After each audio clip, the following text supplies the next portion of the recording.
আচ্ছা, আমরা taxation in Bangladesh, বাংলাদেশের কর ব্যবস্থা, বাংলাদেশের কর ব্যবস্থা এই সাবজেক্টের আমরা ম্যাথ নিয়ে আলোচনা করব। মূলত থিওরি যেগুলো আছে সেগুলো তোমরা দেখে নিতে পারবে, থিওরির অধ্যায়গুলি এবং প্রশ্নগুলি কাঠামো কোন অধ্যায় থেকে আসবে এই যে এগুলো আলোচনা করব অবশ্য। তো মূলত আলোচনা হবে আমাদের ম্যাথ নিয়ে, আমরা ম্যাথ নিয়ে আলোচনা করব। আর থিওরিগুলো আমি দেখিয়ে দেব, অধ্যায়গুলো দেখিয়ে দেব। আচ্ছা, আর এটার সাজেশন কি তোমাদের দেওয়া হয়েছে? এটা থিওরি সাজেশন।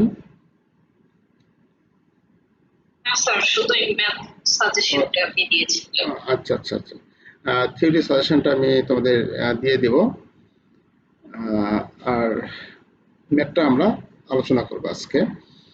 তো আজকে যেহেতু অনেকেই মনে হয় জয়েন করেনি, আমরা মূলত একটু কিছু কথা বলবো, খুব বেশি না।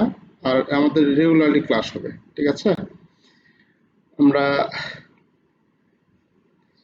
ম্যাথ করার আগে এই ছকটা আমাদের জানা জরুরি। আমাদের বেতন খাতে আয় নির্ণয়ের ছক, আমাদের বিভিন্ন যে বেতন খাতে আয় আছে, সিকিউরিটি সুদ খাতে আয় আছে, এরকম যে খাতে আয় আমাদের অবশ্যই আসে, এরকম আমরা 2টা খাত কিংবা 3টা খাত দেখব। অনেক ধরনের খাত আছে, তো আমরা 2টা থেকে 3টা খাত দেখব। আমরা অ্যান্সার করার জন্য 2টা 3টাই যথেষ্ট, আমাদের সবগুলো পড়বো না, আমরা দরকার নেই। আমরা অঙ্কের টার্গেট নেব 2টা থেকে 3টা, আর হচ্ছে থিওরি টার্গেট নেব আমরা 2টা থেকে 3টা, অর্থাৎ থিওরি 3টা, ম্যাথের জন্য 3টা, মোট 6টার মধ্যে থেকে আমাদের 5টা আমরা অ্যান্সার করবো। আমাদের সুইটেবল যে 5টি হবে পাবো, সেই সুইটেবল 5টি প্রশ্ন আমরা অ্যান্সার করবো। তো ম্যাথের টার্গেট আমরা 3টে নেব।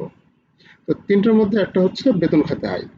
এই বেতন খাতে আয় আমাদের অত্যন্ত গুরুত্বপূর্ণ, এটা অবশ্যই আমাদের ভালো মতো দেখতে হবে। এখান থেকে আমাদের অঙ্ক আছে, 10 মার্কের অঙ্ক হবে, পার্ট সিতে 10 মার্কের হবে, আর পার্ট বিতে হবে 5 মার্কের, মোট 15 মার্কের কোশ্চেন এখান থেকে আমরা পাবো, ঠিক আছে? তো এই বেতন খাতে আয় নির্ণয়ের জন্য আমাদের এই ছকটা দেখতে হবে। এই ছকটা একটু মনোযোগের সহিত যদি আমরা দেখি, তাহলে আমরা ভালো কিছু করতে পারবো। তো এখানে আমাদের কোম্পানির নাম, করদাতার নাম, ঠিকানা, কর অঞ্চল যদি থাকে আর কি, আবাসিক মর্যাদা, টিআইএন নম্বর, এই জিনিসগুলো লিখতে হয়। তবে এগুলো সাধারণত থাকে না। এই যে ঠিকানা থাকলে থাকে, তো করদাতার নাম থাকে, আর এই যে আয় বর্ষ, কর বর্ষ, এটা উল্লেখ করবো আমরা। তোমরা সবসময় যেন মনে করবে, আয় বর্ষ এবং কর বর্ষ নিয়ে আমাদের মাঝে একটু হয়, মানে খটকা লেগে যায় যে কোনটা আয় বর্ষ কোনটা কর বর্ষ, তাই না? এটা আমাদের মাঝে খটকা লেগে যায়। কিন্তু আয় বর্ষ আর কর বর্ষ বিষয়টা তুমি এইভাবে ভাববে যে আমি আগে আয় করব, তারপরে তো কর দেবো, তাই না? তোমাকে আগে আয় করতে হবে, তারপরে তো তুমি কর দিবে। তুমি তো আগে কর দিবে না, বিষয়টা এরকম না? তাহলে তুমি আগে আয় করবে, তার মানে তোমার আয় বর্ষটা আগে থাকবে, আয় বর্ষটা আগে হবে। এই যে আয় বর্ষটা আগে হবে, আর কর বর্ষটা পরে হবে, ঠিক আছে? তুমি এই সেন্সটা মাথায় নিয়ে আসবে যে আয় বর্ষ আর কর বর্ষ আমাদের এলোমেলো হয়ে যায়। তো আয় বর্ষটা সবসময়ের জন্য আগের বছর হবে, কর বর্ষটা হবে পরের বছর। হ্যাঁ, এই যে 21-22 হচ্ছে আমাদের আয় বর্ষ, আর 22-23 হচ্ছে আমাদের কর বর্ষ। ওকে, এখন তোমরা এই লেখা স্পষ্ট বুঝতে পারছো? জি স্যার, বুঝতে পারছি। একটু বড় হলে ভালো হয়। ও, এটা বড় করলে আবার এদিকে এখন দেখা যাচ্ছে কি? হ্যাঁ হ্যাঁ, এখন দেখতে পাচ্ছি, এর আগে যে একটু ঘোলাটে লাগছে। আচ্ছা আচ্ছা, সরি। আচ্ছা, তাহলে আয় বর্ষ আগে হবে, কর বর্ষ পরে হবে আমাদের। আর আমাদের এরকম আমাদের সব করতে বেতন খাতে মোট আয় নির্ণয়, আয়ের খাত ও বিবরণ, টাকা টাকা। তো আমাদের এই ছকের বিকল্প নেই, এই ছক আমাদের করতে হবে। আর এই যে ধারাটা, এটা আমাদের অবশ্যই মনে রাখতে হবে, বেতন খাতে আয়, বেতন খাতে আয়, এটা আমাদের অবশ্যই লিখতে হবে, ঠিক আছে? তো আমাদের এখানে প্রথমে বেতন, আমাদের 1 নম্বরে আসবে মূল বেতন, আমাদের অঙ্কে দেওয়া থাকবে। অঙ্ক যখন করব তখন তোমরা এটার খুব ভালো মতো এটার প্রয়োগটা দেখতে পাবে। মূল বেতন থাকবে, আমাদের মূল বেতন ও মজুরি, বেতন থাকবে, মজুরি থাকে না সাধারণত। তুমি বাংলায় তো দিতে পারো, ইংলিশে দিতে পারো, ঠিক আছে? এটা অ্যাকাউন্টিং এর অঙ্ক যেমন ইংলিশে দিতে পারো, বাংলাতে দিতে পারবে, এটাও ওইরকম বাংলাতে দিতে পারো, ইংলিশে দিতে পারো। তবে এটাতে বাংলাতেও মানে বেশিরভাগ অনেকে স্বাচ্ছন্দ্য বোধ করে, অনেকে ইংলিশে লিখেও স্বাচ্ছন্দ্য বোধ করে, যার যেটা খুশি বা যেটাতে ভালো লাগে। আচ্ছা, তো মূল বেতন আমাদের দেওয়া থাকবে অঙ্কের মধ্যে। মূল বেতন আমাদের সম্পূর্ণ টাকায় কর ধার্য, সম্পূর্ণ টাকাটা এই ঘরে আসবে, ফাইনাল কলামে আসবে। মহার্ঘ ভাতা, ডেয়ারনেস অ্যালাউন্সেস। ডেয়ারনেস অ্যালাউন্সেস হচ্ছে আমাদের জীবনযাত্রার মান যখন বিপর্যস্ত হয়ে যায়, যখন দ্রব্যমূল্য ঊর্ধ্বগতি হয়ে যায়, সে সময় আমাদের সরকার বা কোম্পানি আমাদের বেতনের সাথে কিছু টাকা অ্যাড করে দেয়, যেটাকে আমরা ডেয়ারনেস অ্যালাউন্স বা মহার্ঘ ভাতা বলি। এই মহার্ঘ ভাতা সম্পূর্ণ কর ধার্য, এটা আমাদের শেষ কলামে লিখতে হবে। তারপরে বোনাস, আমরা যে বোনাস পাই, আমাদের দুইটা উৎসব আমাদের যে থাকে, দুইটা উৎসবের যে বোনাস পাই, সেই বোনাসটাও আমাদের সম্পূর্ণ কর ধার্য, আমাদের এখানে লিখতে, ফাইনাল কলামে লিখতে হবে। ফিউ কমিশন, আমরা যে কমিশন পাই সেটাও ফাইনাল কলামে লিখতে হবে। তারপর হচ্ছে ক্ষতিপূরণ, বকেয়া বেতন, অগ্রিম বেতন, বেতনের পরিবর্তে বা অতিরিক্ত মূল্য, এগুলো থাকে না। দেখো তোমাদের আমি বলি, এখানে অনেক দেওয়া আছে, এগুলো কিন্তু সব থাকবে না। তোমার থাকবে হচ্ছে মূল বেতন থাকবে, মহার্ঘ ভাতা থাকবে, বোনাস থাকবে, ফি কমিশন থাকে না, ক্ষতিপূরণ থাকলে থাকে, না থাকলেও থাকে না। আচ্ছা, অগ্রিম বেতন, অগ্রিম বেতনটা অনেক সময় থাকে। বেতনের পরিবর্তে অতিরিক্ত কোনো থাকে না। ভবিষ্যৎ তহবিলে নিয়োগকর্তার দান, এটা থাকে, এটা থাকে না। এই কটা থাকে, এই কটা আমরা বেশি গুরুত্ব দেব। তার মধ্যে বেশিরভাগ থাকবে এই মূল বেতন, মহার্ঘ ভাতা, বোনাস, এই কটাই থাকবে। এই প্রথম যে তিনটা আছে, এই তিনটা অঙ্কের মধ্যে বেশি প্রয়োগ হয়। আর তাছাড়া এই যে এই ছয়টা তোমার মনে রাখতে হবে, তাহলে তোমার কাছে অঙ্ক সহজ হবে। আচ্ছা, সবগুলো আমাদের মূল বেতনে আমাদের ফাইনাল কলামে সবগুলো লিখবো। লেখার পর এই 11 নম্বর যেটা আছে, যে অনুমোদিত ভবিষ্যৎ তহবিলের সুদ, আমাদের যে ভবিষ্যৎ তহবিলের যে সুদ পাই সেখান থেকে বাদ যাবে। এখানে কিছু কিছু আইটেম তোমাকে বুঝতে হবে, যে কোনগুলা থেকে আমাদের সমন্বয় বা বাদ বা যোগ, এই জিনিসগুলো আমাদের আছে, এই জিনিসগুলো আমাদের ধরতে হবে। তো এই অনুমোদিত ভবিষ্যৎ তহবিলের সুদ, এই অনুমোদিত ভবিষ্যৎ তহবিলের যে উদ্বৃত্ত অংশ থাকবে বা নিয়োগকর্তা অংশ থাকবে, সেটা যোগ যাবে। কিন্তু যখন সুদ পাবো, সেখান থেকে যখন সুদ পাবো আমরা, সেক্ষেত্রে বাদ অপরিহার্য 14.5% হারে নির্ণীত সুদ বা মূল বেতনের 1/3। মানে এখানে যে আমরা পাবো অপরিহার্য হবে, অনুমোদিত যেটা সুদ পাবো আমরা, সেটা হচ্ছে 14.5% ধরবো, অথবা এই যে মূল বেতন, এই মূল বেতনের 1/3 মধ্যে যেটুকু, সেটি আমাদের লেখে বাদ দিতে হবে। তো এই এটা তোমার স্টার চিহ্ন দিয়ে রাখবে বা এই সাইডে মার্ক করে রাখবে, যে এগুলা হচ্ছে আমাদের ক্যালকুলেশন করতে হয়, আলাদা করে ক্যালকুলেশন করতে হয়। তুমি অনুমোদিত ভবিষ্যৎ তহবিলের সুদ ডাইরেক্ট এখানে লেও, অঙ্ক ভুল হবে। তাহলে এটা আমাদের এখানে মনে করবে এটা আমাদের সমন্বয় আছে, মোট কথা মানে এটা আমাদের অ্যাডজাস্ট আছে, অ্যাডজাস্টিং করতে হবে, মানে বাদ দিতে হবে কিছু। তাহলে এটা আমাদের স্টার চিহ্ন দেবে 11 নাম্বার। তারপরে আছে বাড়ি ভাড়া। তো এটা খুব কম থাকে, তারপরে আমরা দেখতে হবে, কিন্তু এটা আমাদের অঙ্কের মধ্যে থাকবেই, প্রত্যেকটা অঙ্কের মধ্যে, এটা তুমি মাথায় রাখবে। এই বাড়ি ভাড়া সংক্রান্ত এটা কিন্তু থাকবেই প্রত্যেকটা অঙ্ক, অতএব এটার প্রতি আমাদের নজর দিতে হবে। হাউস রেন্ট অ্যালাউন্সেস, এক্ষেত্রে কিরকম ভাবে হয়ে থাকে আমাদের, দেখো খেয়াল করো, নগদ প্রাপ্ত বাড়ি ভাড়া, এখান থেকে নগদপ্রাপ্ত বাড়ি ভাড়া যেটা হবে সেটা এখানে লিখবো। লেখার পর বাদ অপরিহার্য মাসিক 25,000 হিসেবে বার্ষিক 3 লক্ষ টাকা, অথবা মূল বেতনের 50% যেটি কম। আমরা 25,000 টাকা ধরে 3 লক্ষ টাকা আমরা পাইলাম। এখন মূল বেতনের যদি 50% যদি 1,50,000 টাকা হয়, তাহলে এই 1,50,000 টাকা এখানে বলবে। যেটা কম বলতে যেটা কম হবে সেটা আমরা এখানে লিখবো, এখানে বলা আছে। তো এটা অবশ্যই আমাদের মনে রাখতে হবে, যে তোমার কিন্তু এখান থেকে থাকবেই, বাড়ি ভাড়া সংক্রান্ত থাকবেই। আর এখানে আমরা নগদপ্রাপ্ত বাড়ি ভাড়ার ক্ষেত্রে এটা আবার আছে খ নাম্বারে, ভাড়ামুক্ত বা সুসজ্জিত বা অসজ্জিত বাসার ক্ষেত্রে আমাদের এখানে আছে বার্ষিক মূল্য। বার্ষিক মূল্য হচ্ছে লেখার পর বা মূল বেতনের যেটি কম, এখানে আমাদের মাইনাস হবে মূল বেতনের 25%, মূল বেতনের 25% করার পর যেটি হবে সেটি আমাদের মাইনাস করে এখানে লিখতে হবে। অর্থাৎ সরি, মাইনাস না, এটা যে হয় এই টাকা হবে, বার্ষিক মূল্য যেটা আছে সেটা হবে, না হলে মূল বেতনের 25%, এই দুইটার মধ্যে যেটুকু সেটা এখানে যাবে। তারপর আছে কম বা কনসেশন হারে বাসার ক্ষেত্রে বার্ষিক মূল্য থাকবে, এখানে আমাদের মূল বেতনের 25% থাকবে, বা কর্তনকৃত ভাড়া থাকবে। মানে তোমার এখানে দুইটা মূল্য, এখানে দেখো এই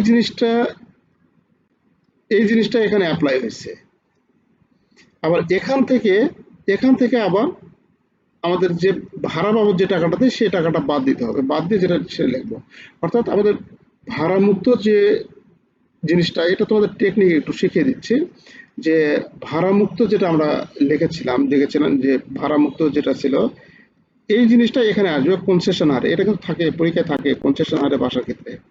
তো এইটাই কিন্তু এখানে অ্যাপ্লাই হয়েছে, যে দুইটা বার্ষিক মূল্যের যে ভাড়া থাকবে সেখান থেকে মূল বেতনের 25% বাদ দেওয়ার পর সেখান থেকে যেটা থাকবে সেটা লেখার পর এখান থেকে কর্তনকৃত ভাড়া, মানে ভাড়া কত টাকা পেড করছে সেটা বাদ দিয়ে পার করে দিতে হবে ফাইনাল করাবে।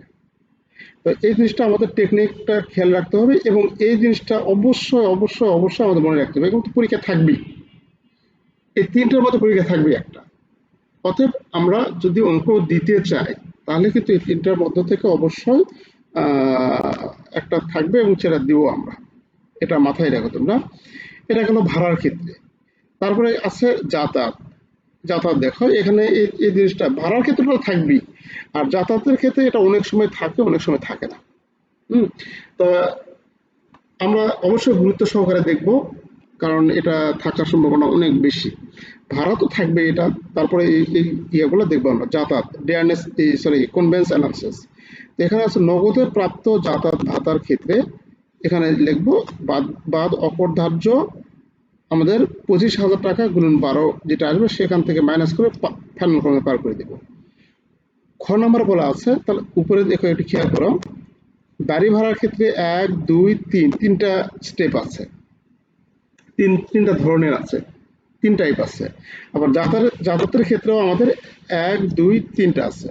নগদ প্রাপ্ত যাতায়াত বাবদ যদি নগদ টাকা পাই তাহলে আমাদের কি হবে, অফিস ও নিজস্ব ব্যবহারের জন্য প্রাপ্ত যানবাহন সুবিধা। তোমাকে একটা গাড়ি দিয়েছে কোম্পানি গাড়ি দিয়েছে, তখন কি হবে? তাহলে এখানে বলছে বড় করবো। লেখাগুলো অনেক ছোট লাগতেছে। হ্যাঁ, এটা ছোট লিখবো।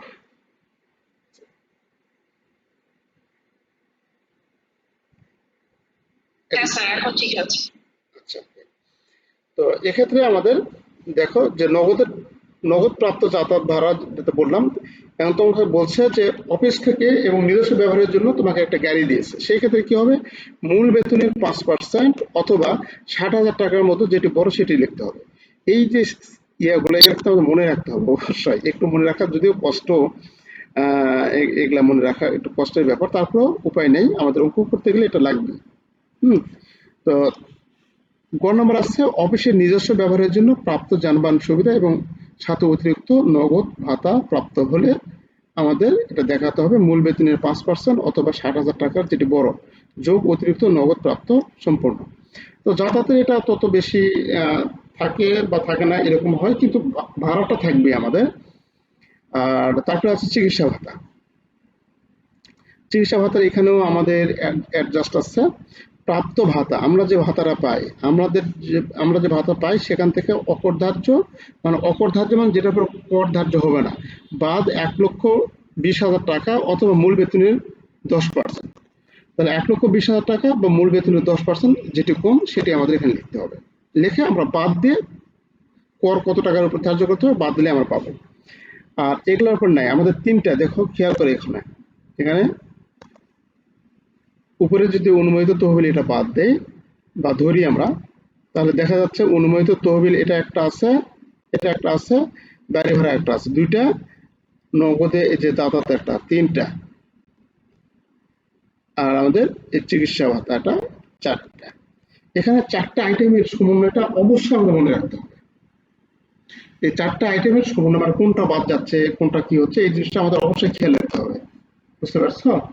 তা না হলে কিন্তু আমরা বিপদে পড়ে যাবো, আমরা কিন্তু অঙ্ক করতে পারবো না, অঙ্ক একেবারে করতে পারবো না। এই চারটা তোমাকে অবশ্যই ভালো মতো মনে রাখতে হবে, এই চারটা।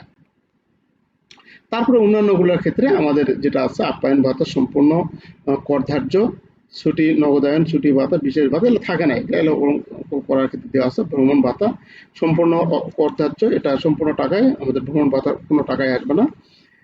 তারপরে আছে বিনামূল্যে সম্পূর্ণ করধার্য, এটা কোনো কিছু এতগুলো লাগবে না। গ্র্যাচুইটি, অবসর ভাতা, এগুলা খুব কম ব্যবহার হয়, খুবই কম প্রয়োগ হয় এটা। অবসর ভাতা হবে অকরধার্য সম্পূর্ণ, সম্পূর্ণ অকরধার্য, এটাও অকরধার্য 2 কোটি এত পর্যন্ত, মানে ওই সম্পূর্ণ অকরধার্য হয়ে যায় আর কি, অতগুলো টাকা জমে না। তো আমাদের চারটা কিন্তু মনে রাখতে হবে। আচ্ছা, তারপরে আছে কর রেয়াতযোগ্য আয়। কর রেয়াতযোগ্য আয় নির্ণয়, এক্ষেত্রে আমাদের থাকবে জীবন বীমা প্রিমিয়াম সর্বোচ্চ সীমা 10% বিমা মূল্যের, 10% বিনামূল্যে যেটা আসবে সেটা, বার্ষিক বৃত্তি আসবে, এগুলো নির্ণয় করতে হবে আমাদের। রেয়াত পাবো কত, কর, কর নির্ধারণের জন্য আমরা মোট বেতন খাতে আয় ধরো আমরা পাইলাম 1 লক্ষ টাকা, এখান থেকে রেয়াত পাবো কত, মানে আমরা ছাড় পাবো কত, সেই জিনিসটা এখানে আমরা নির্ণয় করতে হবে।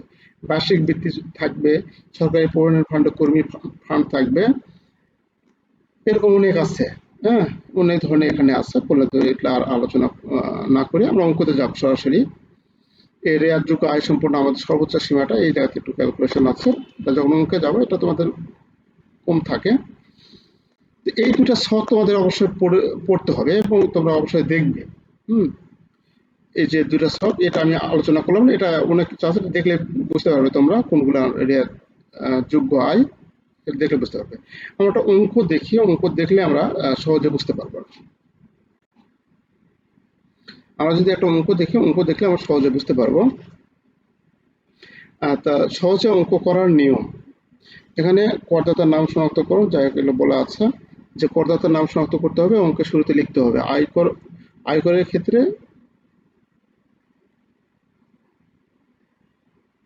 কর, আয়করের ক্ষেত্রে কর শুরু হয় 1 জুলাই থেকে, এখানে কর হবে, কর শুরু হয় 1 জুলাই থেকে, শেষ হয় পরবর্তী বছর জুন। তাহলে করের ক্ষেত্রে আমাদের 1 জুলাই থেকে শুরু, এটা তো তোমরা জানো যে কোনো কর্মকর্তা যদি আয় বর্ষ কর বর্ষ আমাদের শুরু হয় 1 জুলাই থেকে এবং শেষ হয় 30 জুনে। কর বর্ষের পূর্ববর্তী বর্ষকে আয় বর্ষ বলে, যেটা আমরা দেখলাম, আয় বর্ষ পরবর্তী বর্ষকে কর বর্ষ বলে। বেতন খাতে আয়ের মূল উপাদান সমূহ, আমাদের মূল উপাদান মূল বেতন, মর্গ ভাতা, মজুরি ও অন্যান্য ভাতা, বর্ধিত বেতন, বোনাস, তারপরে আমাদের ফি ও কমিশন, বার্ষিক বৃত্তি, আনুতার্ষিক বা পরিদর্শক, অবসর ভাতা, এখানে অনেক কিছু দেওয়া আছে। এই জিনিসগুলো আমরা এত কিছু দেখলে তোমাদের মাথা আবার ঘুরবে, কেন অঙ্কের সাথে সাথে আমরা এই জিনিসগুলা একটু প্র্যাকটিস করার চেষ্টা করব। আর একক ব্যক্তি কর নির্ধারণের ক্ষেত্রে এই বিষয়টা আমাদের জানা লাগবে। একক ব্যক্তি কর নির্ধারণের ক্ষেত্রে কিভাবে আমরা কত পার্সেন্ট মোট আয়ের উপর আমরা ধরবো, সেটা এখানে দেওয়া আছে। আমরা ছোট করে যদি একটা অঙ্ক দেখি, বেতন খাতে আয়, দেখো 1 নম্বর, করদাতা হচ্ছে জনাব আসমানা,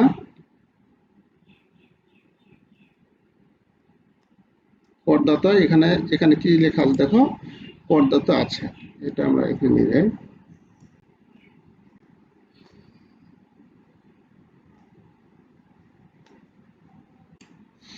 এই যে করদাতার নাম হচ্ছে জনাব আসবা, এবি ব্যাংকের কর্মকর্তা।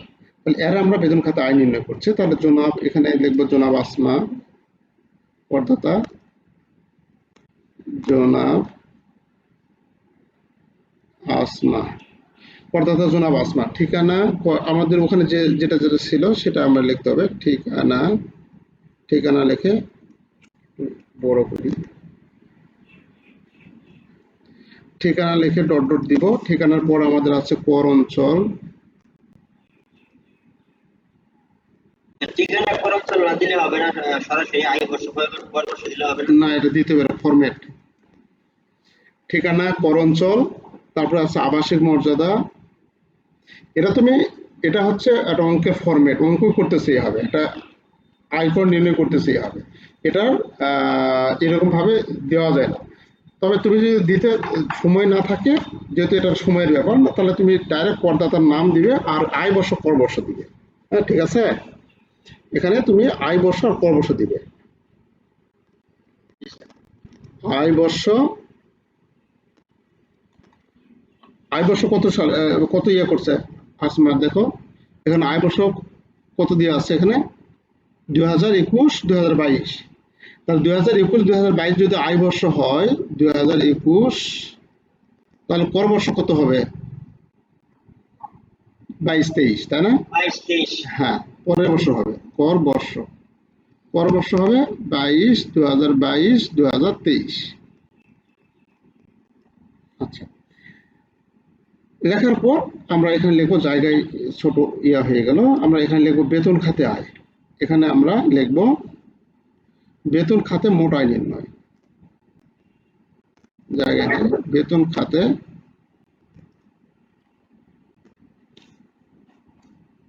খাতে মোট আয় নির্ণয়।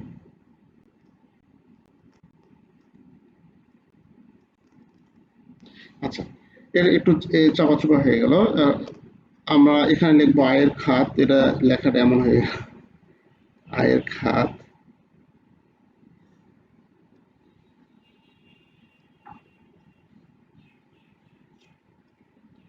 লিখবো আয়ের খাত,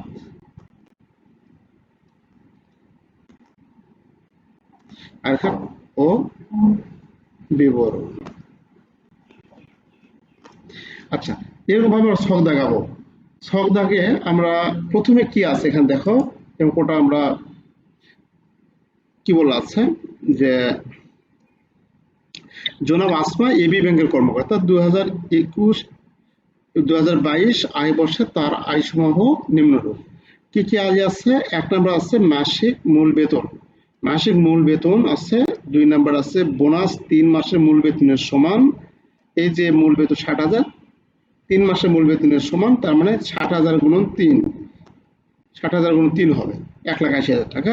তারপরে আছে বাড়ি ভাড়া, বাড়ি ভাড়া দেওয়া আছে। তো বাড়ি ভাড়া এখানে আমাদের পাইছে কত, 25,000 টাকা করে। তারপরে আছে 4 নম্বর অনুমোদিত ভবিষ্যৎ তহবিলের সুদ, অনুমোদিত ভবিষ্যৎ তহবিলের সুদ, এটা আমাদের সমন্বয় আছে, তাই না, বাড়ি ভাড়ার সমন্বয় আছে। আচ্ছা, ব্যাংক হতে তাকে একটা গাড়ি দেওয়া হয়েছে, যাতায়াত সুবিধা। ব্যাংক থেকে তাকে একটা গাড়ি দেওয়া হয়েছে যা তিনি সম্পূর্ণ ব্যক্তিগত কাজে ব্যবহার করে উপরোক্ত তথ্যের উপর ভিত্তি করে, ক নাম্বার, এটা উপরোক্ত তথ্যের উপর ভিত্তি করে জনাব আসমার বেতন খাতে আয় নির্ণয় করা। তাহলে আমাদের এখানে যে 5টা স্টেপ দেওয়া আছে, আমাদের এখানে যে 5টা স্টেপ দেওয়া আছে, সে 5টা স্টেপের উপর ভিত্তি করে আমাদের বেতন খাতে আয়টা নির্ণয় করতে হবে। দেখো, একটা বার দেখলে তোমাদের সাহস বাড়বে, মানে তোমাদের ভালো লাগবে পরবর্তী অঙ্কগুলো দেখতে। তাহলে এখানে আমাদের 1 নম্বরে কি আছে, বেতন খাতে আয় ধারা, এখানে আমরা জানি কত, বেতন খাতে আয় ধারা 21। তাহলে বেতন খাতে আয় আমরা লিখবো এখানে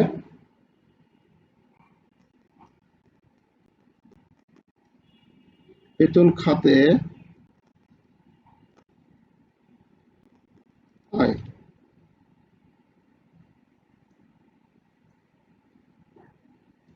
বেতন খাতে আয় ধারা কত, ধারা হচ্ছে 21।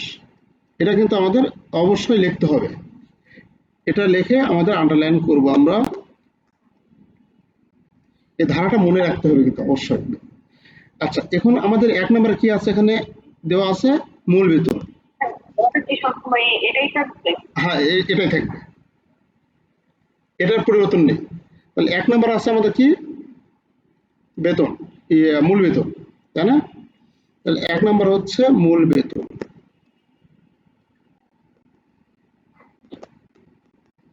মূল বেতন কত আছে? মূল বেতন আছে 60,000 টাকা। তাহলে 60,000 টাকা মূল বেতন, 60,000 গুণন 12, তাহলে 12 মাসে প্রতি মাসে 60,000 টাকা করে পাই। মাসিক মূল বেতন, মাসিক মূল বেতন কত, 60,000, তাহলে 12 মাসে কত হবে, 12 গুণন কত হয়, 7,20,000। 7,20,000 টাকা সম্পূর্ণ কর ধার্য, এখানে কোনো সমন্বয় নেই, ডাইরেক্ট এই ঘরে লিখবো 7,20,000 টাকা। তারপরে 2 নম্বর কি আছে, 2 নম্বর আছে বোনাস 3 মাসে মূল বেতনের সমান। এরা কোনো সমন্বয় হয় না, মানে যোগ বিয়োগ কোনো কিছু আমাদের এখানে করার দরকার নেই, ডাইরেক্ট এটা আমরা পার করে দিব। তাহলে লিখবো কি বোনাস,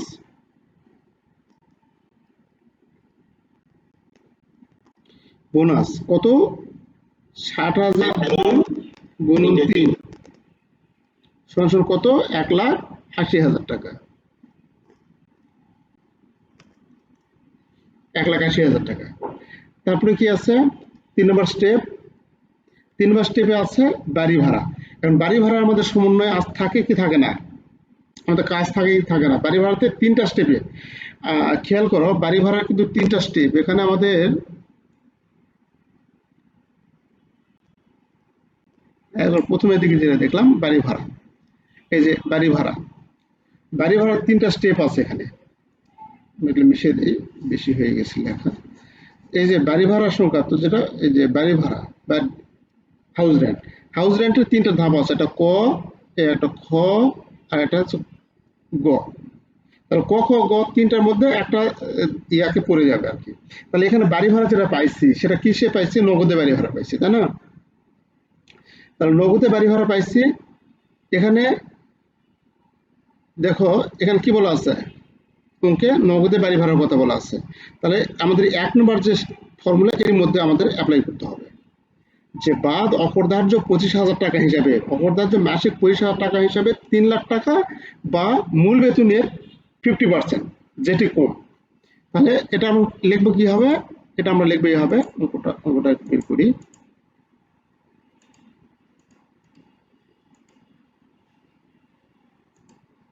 আচ্ছা, তো ওকে যাও,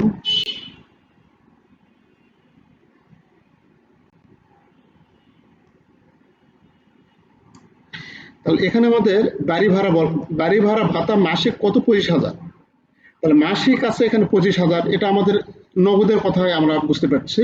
তাহলে এখানে আমরা লিখব 3 নাম্বার দিয়ে বাড়ি ভাড়া,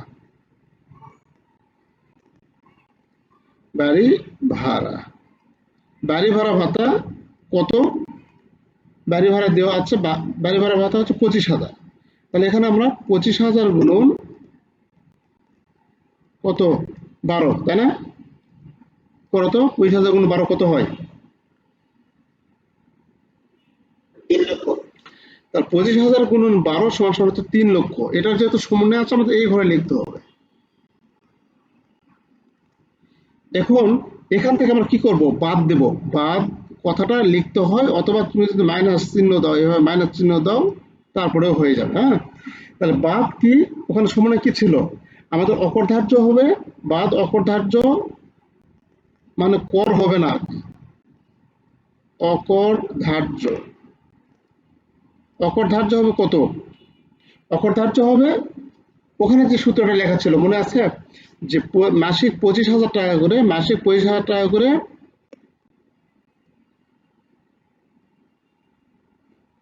মাসিক 3 লক্ষ টাকা। মাসিক 25,000 টাকা করে, এটা লিখতে হবে কিন্তু, করে বছরে বা বার্ষিক 3 লক্ষ টাকা, 3 লক্ষ টাকা বা, আমি একটু লেখা অন্যরকম হচ্ছে, আমি চেঞ্জ করেছি, তো টেবিলটা চেঞ্জ করেছি, যার কারণে অ্যাডজাস্ট হচ্ছে না। আচ্ছা, মাসিক 25,000 টাকা করে, বার্ষিক 3 লক্ষ টাকা বা মূল বেতনের কত পার্সেন্ট, বা 50%। না 50%, হ্যাঁ মূল বেতনের 50%। 50%, 50% অর্থ আমাদের মূল বেতন কত ছিল, 7,20,000। তাহলে 7,20,000 গুণন 50% করলে কত হচ্ছে, 3,60,000। 3,60,000। এখানে আমরা লিখবো যেটি কম, যেটি কম। তাহলে কোনটি, দেখো এই 3 লক্ষ টাকা হচ্ছে, আর এটা হচ্ছে 3,60,000 টাকা, এই দুটোর মধ্যে কোনটি কম, 3 লক্ষ টাকা কম, তাই না? 3 লক্ষ টাকা কম, তাহলে 3 লক্ষ টাকা এখানে আমরা লিখবো, এখানে লিখবো কত, 3 লক্ষ টাকা। এই 3 লক্ষ টাকা কি করতে হবে? এই যে বাদ মাইনাস চিহ্ন এখানে আছে, এই যে মাইনাস চিহ্ন দিয়েছিলাম, মানে এই যে 3 লক্ষ টাকা, এই 3 লক্ষ টাকা থেকে এখন এই 3 লক্ষ টাকা কি করবে? এখন মাইনাস করবো। মাইনাস করলে কি হবে? 0, এখানে কোনো টাকা হবে না, তাই না? এখানে কোনো টাকা আসবে না। আচ্ছা, তারপরে আছে 3-এর পর আছে, দেখো এটা তোমার কাছে একটু প্রথম প্রথম কিন্তু বিরক্ত লাগবে, এটা কিন্তু বিরক্ত আনা যাবে না। প্রথম 2-3টা অঙ্ক করে দেখো, মজা লাগবে, খুবই মজা লাগবে, কারণ এখানে ওই 4টা স্টেপ তোমাকে মনে রাখতে হবে। ওই যে 4টা সমন্বয় বা এরকম অ্যাডজাস্ট করতে হয়, সেই 4টাকে তোমাকে একটু খুব ভালো মতো খেয়াল রাখতে হবে, তাহলে তুমি এই অঙ্কগুলো সহজে করতে পারবে, এনজয় করতে পারবে আর কি অঙ্কগুলো। আচ্ছা, তারপরে আমাদের বলা আছে বাড়ি ভাড়ার পর কি বলা আছে, যে অনুমোদিত ভবিষ্যৎ তহবিলের সুদ, এটারও অ্যাডজাস্ট আছে, তাই না? অনুমোদিত ভবিষ্যৎ তহবিলের সুদ, তাহলে আমরা এখানে লিখবো 4 নাম্বার দিয়ে,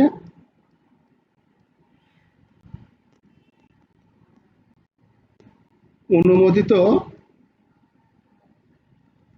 ভবিষ্যৎ তহবিলের সুদ। এখন এটার অ্যাডজাস্ট কি আছে একটু খেয়াল করো, তোমাদের এখানে অনুমোদিত ভবিষ্যৎ তহবিলের সুদ, আমাদের প্রথমে এখানে যে এটা দেখেছিলাম 11, তাই না? অনুমোদিত ভবিষ্যৎ তহবিলের সুদ লেখার পর বাদ অপরিহার্য 14.5% হারে নির্ণীত সুদ বা মূল বেতনের 1/3। এটা 14.5% হারে নির্ণীত সুদ বা মূল বেতনের 1/3। তাহলে এখানে আমাদের দেখো, তাহলে সুদ অনুমোদিত ভবিষ্যৎ তহবিলের সুদ কত টাকা এখানে আছে?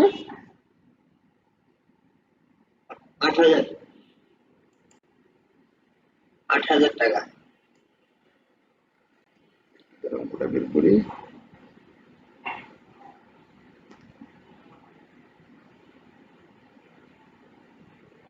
আচ্ছা, অনুমোদিত ভবিষ্যৎ তহবিলের সুদ আছে 8,000 টাকা, 18% হারে 8,000 টাকা। তাহলে এখানে আমরা লিখবো 8,000 টাকা। এখন এখান থেকে বাদ দেব, বাদ কি যাবে? অকরধার্য। অকরধার্য কত? স্যার ওইখানে না 14.5%। হ্যাঁ, সেটা তো বাদ, এখানে আমরা সেটা সমন্বয়, মানে বাদ দিব ওটা আমরা 14.5% হারে ওটা বাদ দিব।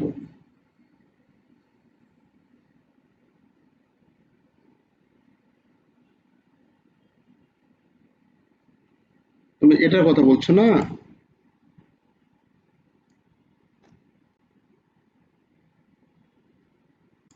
আমরা তো ফান্ডের যে টাকাটা 8,000 টাকা, সেটা তো আমরা এখানে লিখবই, সে 8,000 টাকা এখানে লিখবো। আর 14.5% হারে এখন বাদের সেটা কাজ করব আমরা, সে কাজটা এখন করব।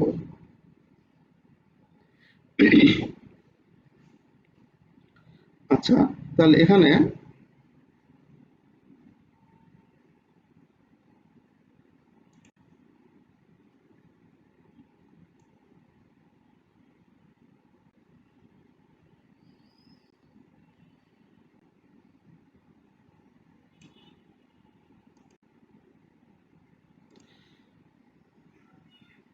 তাহলে অনুমোদিত ভবিষ্যৎ তহবিলের আমাদের কি বলা আছে এখানে? 14.5%, 14.5% হারে যেটা আসবে সেটা ধরে করব আমরা।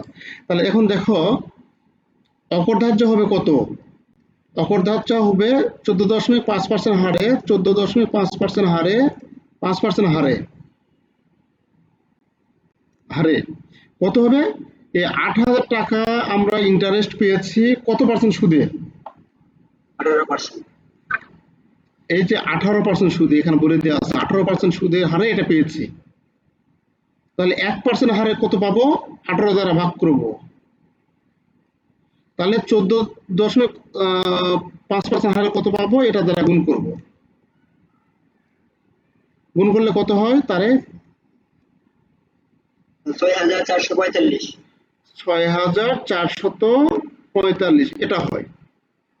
মানে 18% ধরে আমাদের সুদ হয়েছিল 8,000 টাকা, আর 14 ওই 8,000 টাকায়।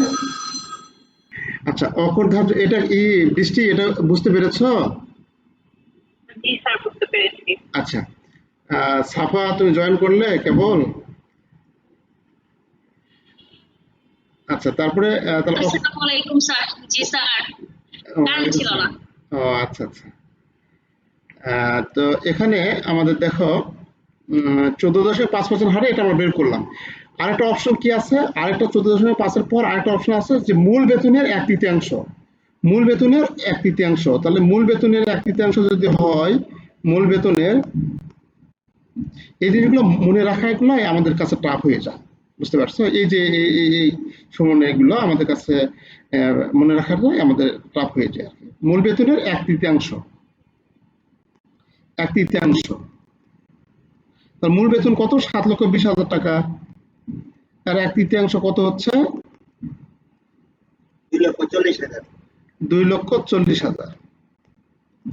তাহলে এই দুটার মধ্যে যেটি কম, এই দুটার মধ্যে যেটি কম ব্র্যাকেট দিয়ে লিখবো যেটি কম।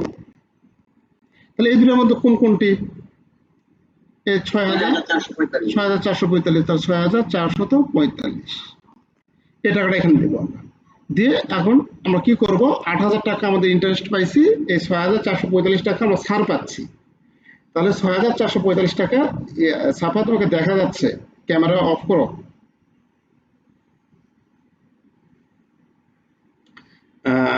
তাহলে 8,000 টাকা, এই 8,000 টাকা থেকে আমরা কি করবো? 6,445 টাকা আমরা ইয়ে করবো, বাদ দিব। হ্যাঁ, বাদ দিলে কত টাকা আমাদের কর ধার্য হবে? তাহলে 1,545। 1,555। 1,555।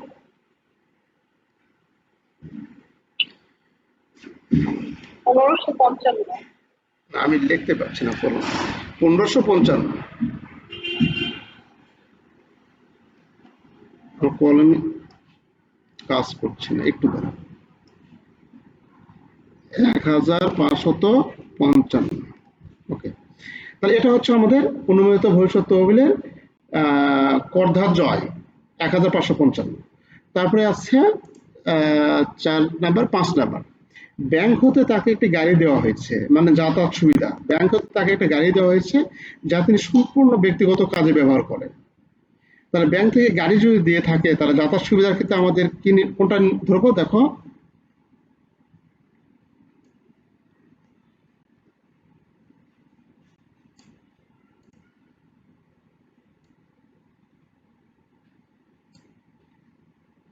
এই যে যাতায়াত সুবিধা, 13 নম্বর যে স্টেপটা, এই 13 নম্বর স্টেপ যাতায়াত সুবিধা। এখানে আমরা দেখব এই যে যাতায়াত সুবিধা, এটা যে নগদে প্রাপ্ত যাতায়াত, নগদ টাকা দিচ্ছে না, এটা নগদ টাকা দিচ্ছে না, আমাদের যানবাহনের সুবিধা দিচ্ছে।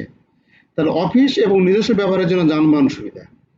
এখানে অফিস এবং নিজস্ব ব্যবহারের জন্য যানবাহন সুবিধার কথা বলা আছে যে মূল বেতনের 5% অথবা 60,000 টাকা, যেটি বড় সেটি নিতে হবে। তাহলে এখানে আমাদের লিখবো যে যানবাহন সুবিধা, যেটা 5 নাম্বার, যানবাহন সুবিধা।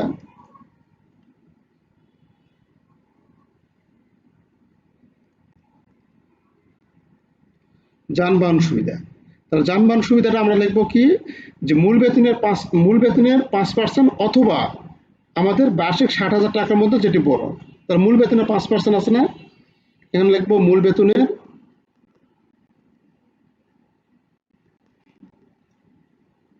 5%, মানে কত হচ্ছে? 7,20,000 টাকা গুণন 5% সমান কত হচ্ছে? 36,000। 36,000। অথবা অথবা বার্ষিক কত? 60,000। বার্ষিক 60,000 টাকা। এই দুটোর মধ্যে কোনটি হবে? যেটি বড়। যেটি বড়।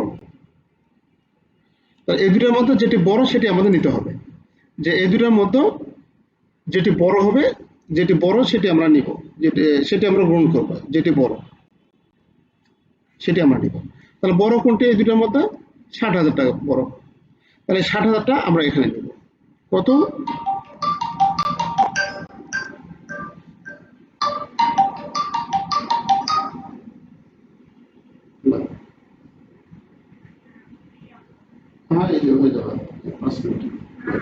5 মিনিট লাগবে, তারা 5-10 মিনিট লাগবে।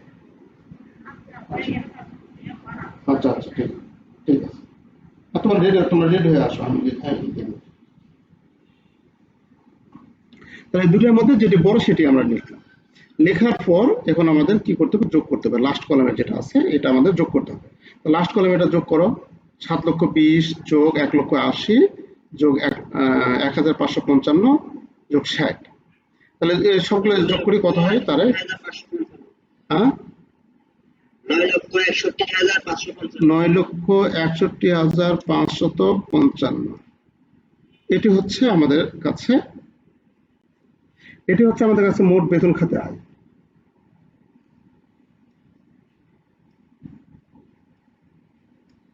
বেতন খাতে মোট আয়, বেতন খাতে মোট আয়। আচ্ছা, এটা আমরা ছোট অঙ্ক দেখলাম, মানে 5 মার্কের যে অঙ্ক পার্ট বিতে যেটা থাকে সেটা। হুম। তো তোমাদের কাছে এই যে লাস্টের যে তিনটা, এই লাস্টের তিনটা কিন্তু আমাদের প্রত্যেকটা অঙ্কে এরকম থাকবেই কিন্তু, ঠিক আছে? অতএব এই 3-4টা আমাদের একটু মনে রাখতে হবে, মুখস্থ করতে হবে এখন। আর বাদ বাকিগুলো মুখস্থ করার দরকার নাই। অঙ্কের যেটা থাকে, যে আইটেমগুলো থাকবে সেই আইটেমগুলো জাস্ট লিখবো আমরা। তো আজকে তোমাদের এ পর্যন্ত দেখি, আমি বাইরে যাবো, কালকে ইনশাল্লাহ আমরা এরপর থেকে শুরু করব অঙ্কগুলি। হ্যাঁ, আর তোমাদের যে থিওরি সাজেশন গুলো আছে সেই সাজেশন গুলো আমি তোমাদের দিয়ে দিব। আচ্ছা, তার মেথড ঠিক আছে আপনার? ঠিক আছে, হ্যাঁ হ্যাঁ, বুঝিনি। ঠিক আছে আপনার টিকা। ও, এটা টিকা। আচ্ছা, এটা টিকা বলতে এই জিনিসগুলো যেগুলো আমরা দিলাম না, এই যে যেগুলো আমরা লিখলাম, এই লিখলাম টিকা দিলে মানে অনেকে টিকা আহ, লেখার সময় হয় না, দিলে ভালো, না দিলে না, সমস্যা নেই।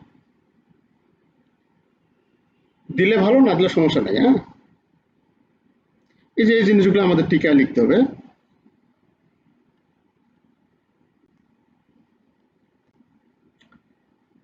আচ্ছা, এ পর্যন্ত তাহলে আজকে রাখি, কেমন?